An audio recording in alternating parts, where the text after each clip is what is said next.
Pinipilit ni Trump, ibaba mo na yung interest rates para mag-refinance kami. Ibaba mo na yung interest rates para ma-stimulate the economy. Since nagkaroon ng trade war, ayun, so umangat yung market, bagsak yung trade war, and then umangat as well. Meron ng break of trend line. Tapos na yung trend, nagko-consolidate na lang.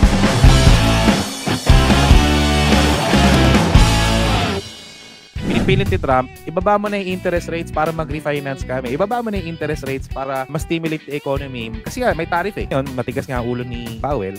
Pause muna tayo, tingnan muna natin magiging impact ng tariff mo sa economy niya. Kaya from there on, of course, gumalaw yung market, but not that significant. I'm showing you the SPX 500. Of course, SPX 500 will reflect the whole economy of US. In general, the SPX 500 kasi is your 500 top companies in the US. So, ibig sabihin, this reflects yung 6 months to 9 months na indicator ng mga investor sa economy, no? So, aside from dollar, hindi naman siya masyadong bumagsak o hindi rin masyadong malaki yung kandila. So, may hinihintay ito si market. Ano kaya yun?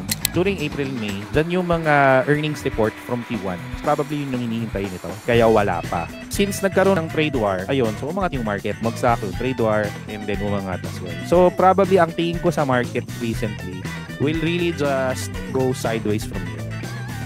Then for the next 10 days, malalaman natin. So, itong buong box na yan, probably magsa-sideways lang dyan. Wala pang direction. But remember, ang nangyari kasi dito, mayroon ng break of trend line. Tapos na yung trend, nagko-consolidate na lang. Kung papataas pa ba to or magre-reverse. No?